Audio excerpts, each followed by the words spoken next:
का हमारी जिंदगी में क्या असर पड़ सकता है, हमको वो भी वाज़ेह तौर पर समझ में आएगा।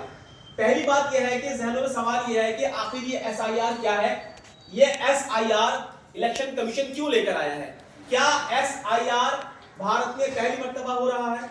तो पहली बात सवाल का जवाब यह है कि एसआईआर का मतलब यह है स्पेशल इंटेंसिव रिवीजन। स्पेशल यानी खास, इंटेंसिव यानी गहराई से, रिवीजन यानी दोबारा से जांच करना। यानी मैं आसान लफ्जों में अगर कहूं कि जो हमारी वोटर लिस्ट है उस वोटर लिस्ट को दोबारा से गहराई से जांच करके एक नई वोटर लिस्ट तैयार करना, यह है स्पेशल इंटेंसिव रिवीजन। दूसरा सवाल मैंने ये किया, क्या ये एसआईआर भारत में पहली बार हो रहा है? जी नहीं। 1951 से लेके 2004 तक 8 बार एसआईआर का प्रोसेस भारत में दोहराया जा चुका है।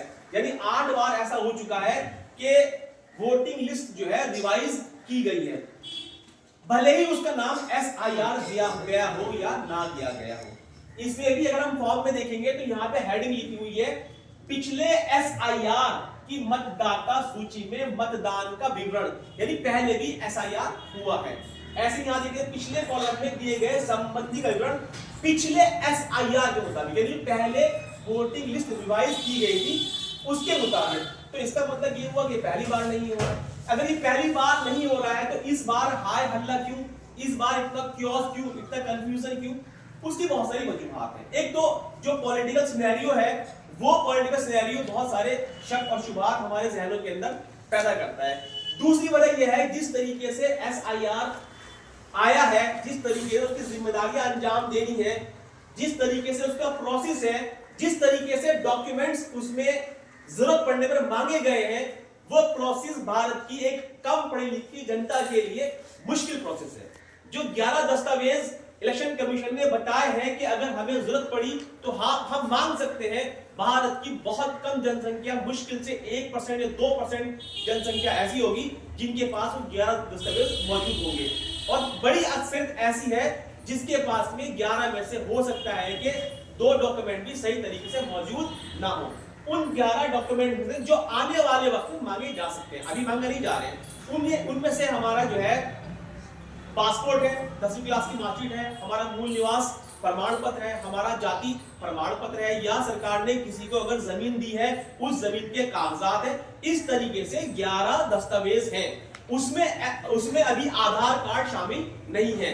लेकिन पिछला जो अभी एसआईआर हुआ है, जो अभी मुकम्मल हुआ है बिहार में, बिहार के अंदर भी ऐसे ही 11 दस्तावेज मांगे गए थे या 12 दस्तावेज मांगे गए थे। वहां पे बहुत सारी तंजीमों ने, सिविल सोसाइटी के लोगों ने सुप्रीम कोर्ट में अपील की कि भाई आधार को भी इसमें एक डॉक्यूमेंट बनाया जाए। तो सुप्रीम कोर्ट ने डायरेक्शन दी इलेक्शन कमीशन को, इलेक्शन कमीशन ने आधार को वहां एज ए डॉक्यूमेंट एक्सेप्ट करने की डायरेक्शन दी थी।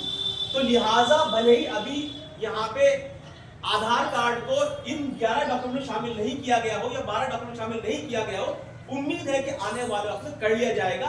इसीलिए हम देखते हैं कि हमारा जो ये फॉर्म है एसआईआर का, इसके अंदर बाकायदा आधार संख्या का कॉलम दिया गया है, लेकिन वो जरूरी नहीं है, ऑप्शनल है, यानी चाहो भर दो चाहो छोड़ दो।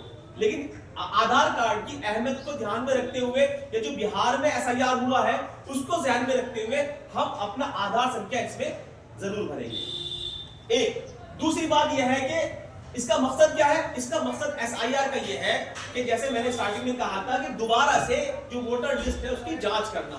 उससे क्या होगा कि अगर किसी आदमी का नाम वोटर लिस्ट में 2 शहरों में आ रहा है तो उसका एक शहर में रखा जाए। कोई आदमी अगर अपना सूबा छोड़ के, यानी स्टेट छोड़ के दूसरी स्टेट में मुंतकिल हो गया है तो जहां वो मुंतकिल हो गया है उसको वहीं पर शिफ्ट कर दिया जाए।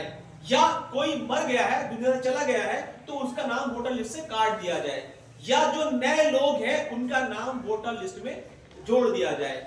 इसके अंदर यह बात भी है कि अगर किसी का गलती से वोट बन गया है लेकिन वो भारत का नागरिक नहीं है तो जांच में पाया जाता है तो उसका नाम हटा दिया जाएगा।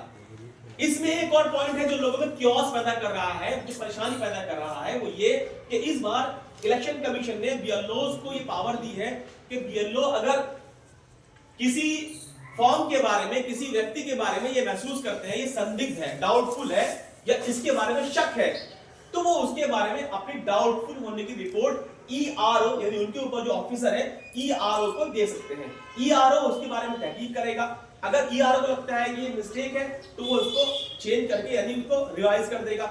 अगर उसको लगता है कि हाँ ये जो डाउट क्रिएट किया गया है बीएलओ के जरिए से वो डाउट वाकई में सही है, तो वो फिर उसको विदेशी नागरिक घोषित कर सकता है। वो भी उसकी बाद की प्रोसेस है, वो कैसे उसको सॉल्यूशन उसका आएगा। तो ये जो जिस तरीके से ये प्रोसेस है, ये भारत की आवाम के लिए एक मुश्किल प्रोसेस है, और हम सब महल्ले वाले, तमाम शहर वाले, जहां जहां भी ये हो रहा है, सब हम महसूस कर रहे हैं कि लोगों को ये बर्डन की तरह महसूस हो रहा है। इसलिए इस बार थोड़ी बेचैनी है।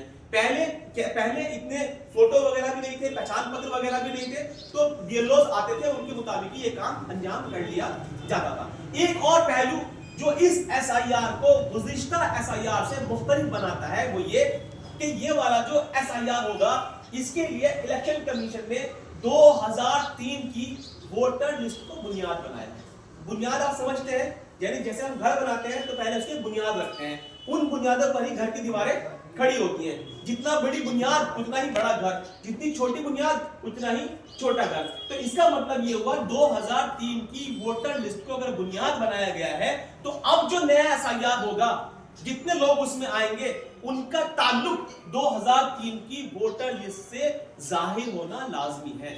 उसी का प्रोसेस इस फॉर्म के अंदर बताया गया है। तो ये एक अलग नया काम है जो भी लोगों में क्योस पैदा कर रहा है या उलझन पैदा कर रहा है। तो 2003 की जो वोटर लिस्ट है वो इस एसआईआर के लिए आधार है, बुनियाद है, फाउंडेशन है। अगर आपकी बात मेरी समझ में आ रही है तो आपको ये फॉर्म भरना भी आसान लगेगा। अब ये हम समझते हैं कि हमें ये फॉर्म किस तरीके से भरना है, जो बहुत अहम काम है। बीएलओस को ट्रेनिंग दी गई है, कहीं ट्रेनिंग शायद नहीं भी दी गई। जो उनके हालात हैं, जिस तरीके से वो फॉर्म भर रहे हैं, लोग उनके ऊपर चढ़ रहे हैं, उनको जिम्मेदारी है कि फॉर्म अटेंड भी करेंगे, फॉर्म पहुंचाएंगे भी, फॉर्म कलेक्ट भी करेंगे, फॉर्म भरेंगे भी, लोग गाइड भी करेंगे। तो बीएलओस के हाथ पैर खुले हुए हैं। इस वक्त वो बहुत ज्यादा उलझन का और परेशानी का शिकार है, लिहाजा उनसे गलती होनी लाजमी है। जरूरी नहीं है कि वो कसदन गलती करें, गलती होने के चांस बहुत ज्यादा है इस तरह के हालात में। हाँ, अगर किसी के जहन में ये खुराफात है तो फिर वो एक अलग बात है। हमें अगर ऐसा लगता है तो उसकी शिकायत हम अपने एसडीएम साहब को कर सकते हैं, वो एक अलग मसला है। तो अब आप ही समझते होंगे कि ये फॉर्म भरना कितना इंपॉर्टेंट है। बीएलओस की हम हेल्प करें, वो हमारे महलों में आ रहे हैं, हमारे मेहमान की तरीके से, जितना अच्छे अंदाज में उनसे हम पेश आएंगे, जितना उन्हें सहूलत भरा माहौल फराहम करेंगे, उतने ही बेहतर अंदाज में वो अपना काम अंजाम दे पाएंगे। उनके साथ में अगर पढ़े लिखे लड़के लगा देंगे तो उनकी बड़ी मदद होगी, उनका जहन का बर्डन कम होगा, वो हमारा काम बेहतर अंदाज में अंजाम दे पाएंगे। अब इससे पहले कि मैं फॉर्म पे आऊं, एक बार मैं ये बता देता हूं ये पूरी प्रोसेस किस तरीके से अंजाम पाएगी। अभी इसमें पहला स्टेप स्टार्ट हुआ है। पहला स्टेप ये है, वो है इन्यूमरेशन स्टेप, या इसमें जो है ये गणना प्रपत्र या इन्यूमरेशन फॉर्म या एसआईआर फॉर्म 4 नवंबर 2025 से 4 दिसंबर 2025 तक बीएलओ साहब घर घर जाएंगे, लोगों को देंगे, फॉर्म भरवाएंगे, फॉर्म कलेक्ट करेंगे। लगभग 1 महीना, पूरा 1 महीने का ये वक्त है। 4 नवंबर से 4 दिसंबर तक ये काम खत्म हो जाएगा। तो इस दौरान जो है बीएलओस जो है ये फॉर्म देंगे और ये कलेक्ट करेंगे। इस दौरान ही ये फॉर्म आपको मिलेगा। इसके बाद क्या होगा, इसके बाद बीएलओ बैठेंगे, ये सारे फॉर्म ऑनलाइन साइट पर अपलोड करेंगे। उनको सिखाया गया है कैसे अपलोड करना है। वो 4 तारीख से लेकर 8 तारीख तक ये काम अंजाम देंगे। 9 तारीख को ड्राफ्ट लिस्ट, वोटर लिस्ट आ जाएगी, पहली वोटर लिस्ट आ जाएगी, जिसमें बताया जाएगा कि भाई इन लोगों के नाम मालूम पड़ गए हैं, ये हमारे महल्ले वाले हिसाब से, शहर के हिसाब से मौजूद हैं। अब जिन लोगों का नाम उस लिस्ट में नहीं आएगा, उनको आगे 1 महीने का मौका दिया जाएगा कि भाई आप इसके बारे में अपने क्लेम दाखिल कर सकते हो, या अगर किसी को किसी के बारे में ऑब्जेक्शन है कि इसका नाम गलत शामिल हुआ है वोटर लिस्ट में, नहीं शामिल होना चाहिए था, वो अपना ऑब्जेक्शन भी दर्ज करा सकता है। तो फिर ये प्रोसेस चलेगी। इस पर सुनवाई होगी, इसी के अकॉर्डिंग दोबारा से नाम उनके अपडेट किए जाते रहेंगे। इस दौरान में जब ये प्रोसेस चल रही होगी तो 31 जनवरी तक ईआरओ साहब को अगर लगता है किसी इंसान के फॉर्म में कमी है, तो वो उस इंसान को बुलाकर कोई डॉक्यूमेंट अगर उन्हें लगता है तो मांग सकते हैं, वही 11 दस्तावेज जो मैंने आपको बताए हैं। उसके बाद में फरवरी के पहले हफ्ते में 7 फरवरी को गालिबन ये एक फाइनल लिस्ट तैयार हो जाएगी, यानी एसआईआर का जो आउटकम है, रिजल्ट है, वो वोटिंग लिस्ट, वोटर लिस्ट के शक्ल में हमारे सामने आ जाएगा। इस तरीके से ये पूरा प्रोसेस चलेगा। तो अभी हम पहले फेज के अंदर हैं, जिस फेज में हमारा काम जो है फॉर्म भरना है, उसके बाद में वोटर लिस्ट आएगी, उस वोटर लिस्ट में नाम चेक करेंगे, नहीं आया नाम तो अपनी आपत्ति दर्ज कराएंगे या अपना क्लेम उसमें दर्ज कराएंगे, उसमें उसके बाद में हमारे से किसी से अगर ईआर साहब को लगता है तो कोई डॉक्यूमेंट मांग सकते हैं, फाइनली एक फाइनल लिस्ट बनाकर दी जाएगी। अब इसमें जो अहम बात है वो ये कि ये बात क्लियरली समझ लीजिए, जिसका फॉर्म जमा नहीं होगा उसका नाम लिस्ट में नहीं आएगा। ये बिल्कुल क्लियर कट बात समझ लीजिए। फॉर्म जमा ना होने का मतलब ये है कि या तो वो आदमी दुनिया से चला गया, या वो आदमी पहले गलत शामिल हुआ था, या कहीं और का है, बहुत सारे मतलब निकल सकते हैं। तो लिहाजा जो ईआरओ हैं उनके ये ऑर्डर्स हैं, बल्कि इलेक्शन कमीशन का ये ऑर्डर है कि सभी लोग जिनको ये फॉर्म मिल रहा है वो फॉर्म अपने जरूर भरें। अब आइए हम ये सीखते हैं ये फॉर्म किस तरह भरा जाना है। मैं बताऊंगा इंशाल्लाह 5-10 मिनट के अंदर। उसके बाद में फिर आप लोगों के जहनों में अगर कोई सवाल इससे मुताल्लिक होगा वो भी इंशाल्लाह आपका लिया जाएगा। तो देखिए ये हमारा फॉर्म है। इस फॉर्म के दो हिस्से, 3 हिस्से हैं। एक हिस्सा पहला ये वाला है और इसके नीचे बेसिकली ये 2 हिस्से हैं। बीएलओ को ये ऑर्डर है इलेक्शन कमीशन की तरफ से कि हर बीएलओ को एक आदमी के 2 फॉर्म दिए गए हैं। 2 क्यों दिए गए हैं कि एक आदमी 2 फॉर्म भरेगा, एक बीएलओ साहब को दे देगा, एक पर बीएलओ साहब के साइन लेके अपने पास रख लेगा, ताकि सबूत रहे कि मैंने अपना फॉर्म भर दिया। हो सकता है बीएलओ साहब से कल फॉर्म छूट जाए, नहीं भर पाए, गलती हो जाए, कुछ मिस्टेक हो जाए, तो हम कल दिखा सकते हैं कि हमारा ये फॉर्म हमने भर दिया था। ये डायरेक्शन बाकायदा इलेक्शन कमीशन की साइट पर मौजूद है। अब बीएलओ साहब क्या कर रहे हैं कि वो एक फॉर्म दे रहे हैं। उनकी बात भी ठीक है, हमने उनसे बात की, वो कह रहे हैं भाई हम एक फॉर्म इसलिए दे रहे हैं, आदमी कम पढ़े लिखे हैं, पता है नहीं, भर के लाइए, गलती कर दी, दोनों दिए, दोनों गलत कर दिए, तो अब हमारे लिए मुश्किल होगी, हम सही फॉर्म कैसे भरें। तो हम एक फॉर्म दे रहे हैं, इसीलिए हम एहतियात के लिए उनसे एक फोटो एडिशनल मांग रहे हैं और उनसे 2003 की लिस्ट भी मांग रहे हैं, ताकि अगर इन्होंने गलत भरा होगा तो हम सही फॉर्म भरकर जमा कर देंगे। लेकिन जैसे मैंने कहा वो बहुत प्रेशर में है, हम उनकी हेल्प करेंगे तो हमारा ही काम आसान होगा, ये बात आप समझ सकते हैं। आइए अब देखते हैं ये फॉर्म किस तरह भरना है। ये फॉर्म हर उस इंसान को मिलेगा जिसके पास मौजूदा वक्त में वोटर आईडी मौजूद है। वोटर आईडी मौजूद है, अगर फिर भी उसको ये फॉर्म नहीं मिला है तो इलेक्शन कमीशन की साइट पर जाकर वो अपने वोटर आईडी का नंबर डालकर चेक कर सकता है कि मेरी वोट है या नहीं। अगर वोट होगी तो फौरन डिटेल खुल के आएगी, उसका नाम, उसके बाप का नाम, उसका महल्ला और किस बीएलओ के पास में उसका फॉर्म है, उसका कौन ईआरओ ऑफिसर है, सब वहां लिखा मिलेगा। फोन नंबर बीएलओ का मौजूद होगा, आप फोन करके बीएलओ से अपना फॉर्म ले सकते हैं अगर आपको फॉर्म नहीं मिला। इस तरह अगर किसी का डेटा वहां नहीं मिलता है तो इसका मतलब यह है उसकी वोट वहां मौजूद नहीं है। जिसकी वोट मौजूद नहीं है उसका काम भी चल रहा है, उसको फॉर्म 6 भरकर अपनी वोट बनानी है। साथ में इसी तरह का एक फॉर्म उसको भी भरना है, डिक्लेरेशन फॉर्म, उसको साथ में सबमिट करना है। इस वक्त ये काम भी बीएलओ को ही करना है, लेकिन बीएलओ आप देख सकते हैं किस तरह कश्मकश और परेशानी का शिकार है। जो फॉर्म 6 है उसकी जिम्मेदारी इससे बड़ी है, क्योंकि फॉर्म 6 में जब वो भरेंगे तो उनको कई तरह के डॉक्यूमेंट भी हमसे लेने होंगे, जबकि अभी जो फेज चल रहा है इस डॉक्यूमेंट के साथ में सरकार ने कोई भी डॉक्यूमेंट नहीं मांगा या इलेक्शन कमीशन ने कोई भी डॉक्यूमेंट देने की हमें हुक्म नहीं दिया। मैंने कहा कि डॉक्यूमेंट का नंबर बाद में आ सकता है जिसके बारे में शक लगेगा। बीएलओ क्यों मांग रहे हैं वो मैंने आपको बता दिया कि वो क्यों हमसे कोई दस्तावेज मांग रहे हैं।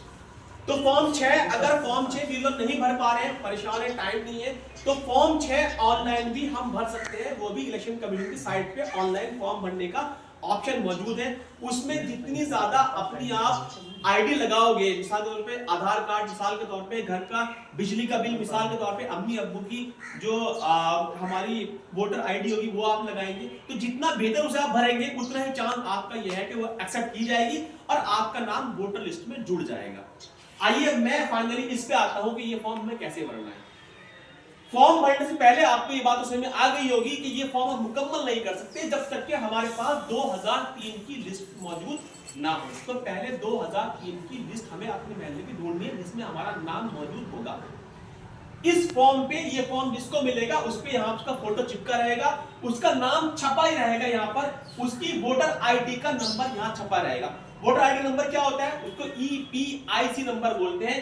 ये वोटर आईडी कार्ड का नमूना है, इसके ऊपर ये जो नंबर लिखा हुआ है KRL करके, जो पुराने हैं कहीं कहीं लिखा हुआ है UP/82 या UP/87 84/405 या 407 और फिर स्लैश आगे 6-7 नंबर के नंबर लिखा हुआ है। तो ये जो पहचान पत्र के ऊपर नंबर लिखा हुआ है इसी का नाम है इपिक नंबर या EPIC नंबर। ये भी जिसका फॉर्म है यहाँ पर छपा हुआ रहेगा, उसका महल्ले का नाम यहाँ छपा हुआ रहेगा, इसमें हम कुछ नहीं कर सकते, फोटो छपा हुआ है, ये हमें कुछ नहीं करना। अब इसके 3 हिस्से हैं, एक हिस्सा तो यहां से यहां तक का है, ये इस फॉर्म का पहला हिस्सा है और ये इस फॉर्म का लाजमी हिस्सा है, सभी को भरना है, किसी को ये नहीं छोड़ना, ये भरना है। इसके बाद इसको ये फॉर्म 2 हिस्सों में बंट जाता है, ये उल्टे हाथ की तरफ का और ये सीधे हाथ की तरफ का। यहां कंफ्यूजन है, लोग गलती यहां कर रहे हैं कि क्या हमें दोनों भरने हैं या हमें एक भरना है। अगर एक भरना है तो कौन सा भरना है, ये हम समझ ले, बड़ा आसान है।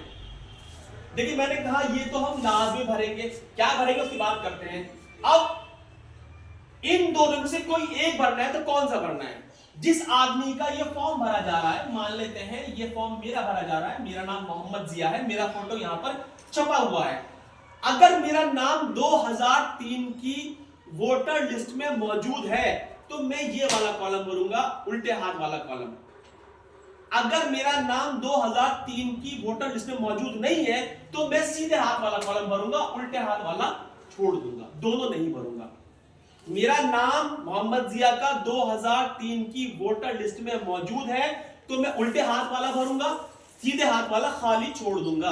और अगर मेरा नाम मौजूद नहीं है 2003 की वोटर लिस्ट में, फिर सीधे हाथ वाला कॉलम भरूंगा, उल्टे हाथ वाला मैं खाली छोड़ दूंगा। अब जहन में एक सवाल आ सकता है कि ठीक है जी, आप तो ये कह रहे हो कि 2003 में आपका नाम है तो आप यहां भर देंगे, वहां से देख के 2003 की लिस्ट में देख के, लेकिन अगर नहीं है तो यहां क्या भरा जाएगा। अगर मेरा नाम मिसाल के तौर पे 2003 की वोटर लिस्ट में मौजूद नहीं है तो फिर मुझे यह हिस्सा भरना है और इस हिस्से में 2003 की ही वोटर लिस्ट में से मेरी अब्बू का नाम होगा, या तो अब्बू का बाई चांस नहीं है तो अम्मी का होगा, अम्मी का बाई चांस नहीं है तो दादा का होगा, दादा का बाई चांस नहीं है तो दादी का होगा। जिसका भी नाम होगा पहले अब्बू का, फिर अम्मी का ढूंढना है, फिर दादा का, फिर दादी का, जिसका भी नाम मौजूद है उसकी डिटेल 2003 में से उठा के यहां भर देंगे, फॉर्म हमारा कंप्लीट हो गया। अब आइए ये देख लेते हैं इसमें हमें भरना क्या है। जो पहला हिस्सा है, जो मैंने कहा लाजमी और जरूरी हिस्सा, हर एक को भरना है, उसमें 6 डिटेल आपको देनी है, 6 डिटेल। पहली डिटेल है जन्म तिथि यानी पैदाइश का दिन, यहां लिखा हुआ, यहां पैदाइश का दिन लिख देंगे। अब पैदाइश का दिन अगर हमारे पास कुछ भी नहीं है तो आधार कार्ड होगा, उसमें से देख के लिख देंगे। आधार कार्ड में किसी गलत है तो जन्म प्रमाण पत्र होगा, उसमें से देख के लिख देंगे, या 10th क्लास की मार्कशीट है उसमें से देख के लिख देंगे। जहां भी आपकी सही हो उसमें से देख के आप यहां लिख दें, कुछ भी नहीं है तो आधार कार्ड से लिख दें। उसके बाद क्या है, उसके बाद है आधार संख्या, मैंने कहा जरूर भरनी है, तो इसके नीचे जन्म तिथि के नीचे आधार संख्या जरूर भरनी है। उसके नीचे क्या है, फोन नंबर जरूर भरें ताकि हमें कोई नोटिस आए या कोई इंफॉर्मेशन आए, फोन किया जाए या बीएलओ से कांटेक्ट करे तो वो हमसे बात कर सके, फोन नंबर भर देंगे। उसके बाद में मेरी अम्मी का नाम, मेरे अब्बू का नाम, और मैं अगर शादीशुदा हूं तो मेरी बीवी का नाम। और अगर लड़की का फॉर्म भरा जा रहा है तो लड़की की अब्बू का नाम, लड़की की अम्मी का नाम और लड़की के शौहर का नाम भरा जाएगा।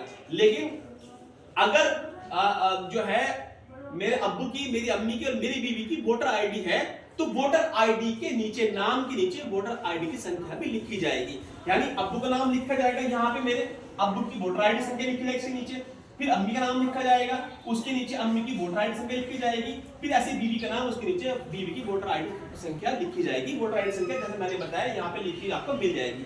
एक और खास बात, जब यहाँ हम भर रहे होंगे तो जो भी 2025 की लेटेस्ट डिटेल है वही हम भरेंगे। कि मैं क्यों कह रहा हूं, ऐसा हुआ है कि पहले लोगों ने अपने पहचान पत्र बनवाए थे, वो खो गए, फिर नए बनवा लिए, तो 2003 में हो सकता है कि पुराना पहचान पत्र आ रहा हो और अब नया आ रहा हो, तो अब नए वाले से ही हम यहाँ सब कुछ 2025 के मुताबिक भरेंगे।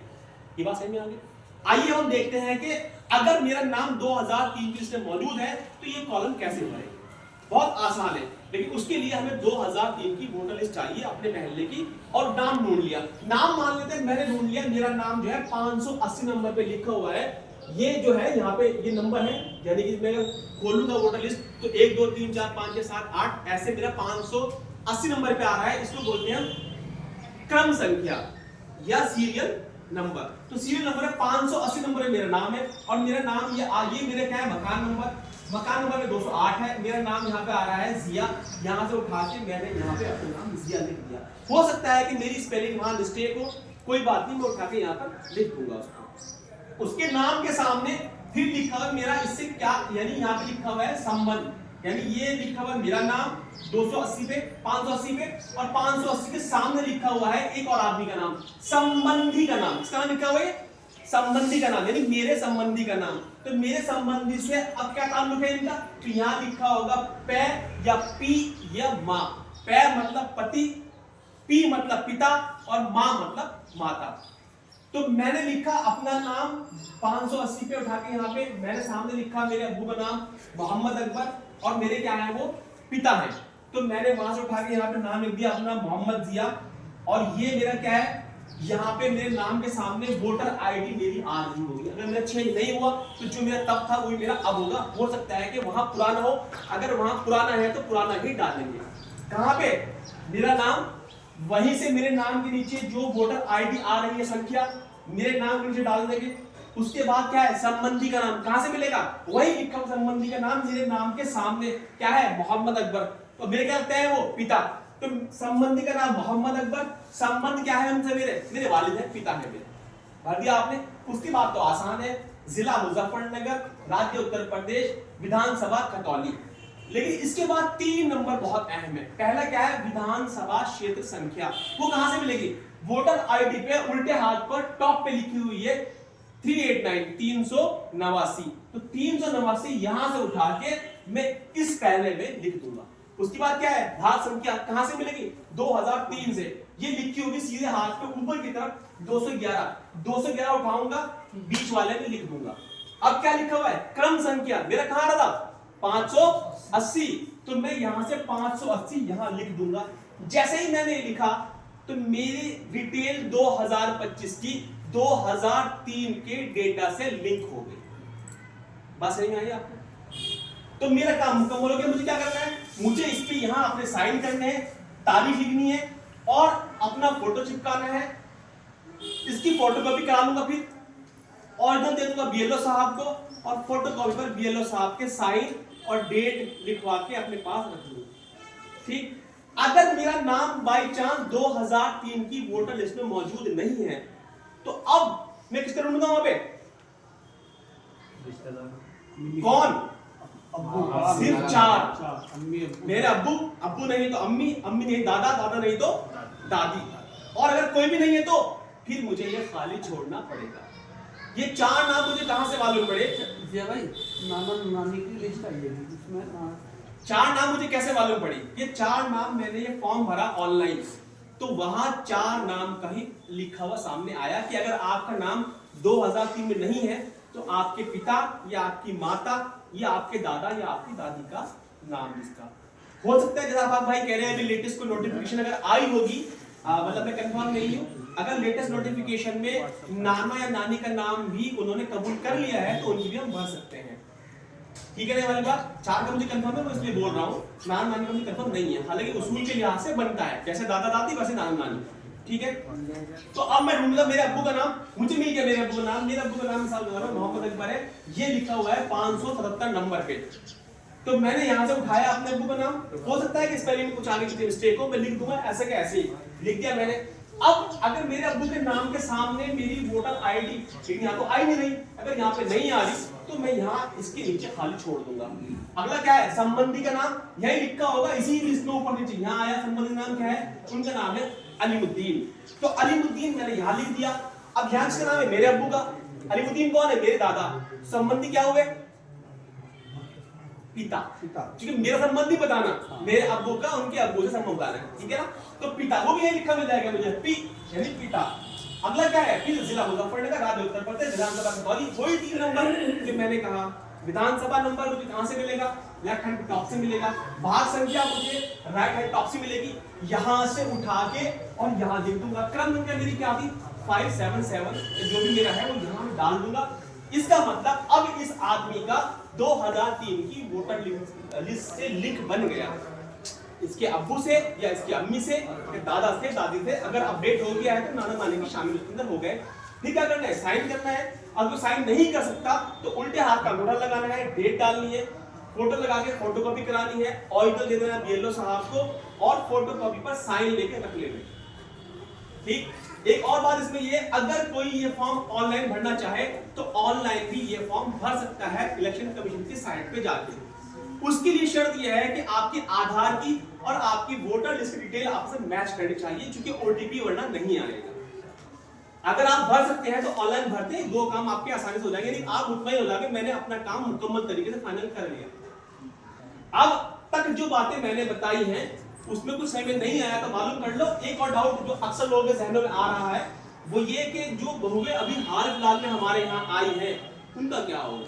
बहुएं हाल फिलहाल 2, 4, 5, 10 साल पहले आई हैं, उनका नाम वोटर लिस्ट में नहीं है। यहाँ तो होगा ही नहीं, कहां से लानी पड़ेगी हमें, उनके गांव से या उनके शहर से। तो उनकी ही आएगी, शोहर की वहां पे नहीं भरी जाएगी। यहाँ पर किसकी आएगी, या तो जो हमारे घर में बहू आई है उसके अब्बू का नाम या उसके अम्मी का या दादा का या दादी का, गांव से या शहर से उनकी वोटर लिस्ट मंगा के 2003 की वहां से देखकर यहाँ डिटेल भरी जाएगी। अगर नाम 2003 की वोटर लिस्ट में वहां शामिल नहीं है, अगर वहां होगा तो फिर उनकी डिटेल यहाँ बन जाएगी। जितनी बातें मैंने बताई इसमें से कोई बात सही में नहीं आई हो तो मालूम कर ले, या कोई बात में छोड़ दियो तो आप अभी चलो से महिला चेंज कर लिया तो उसके जो वोटर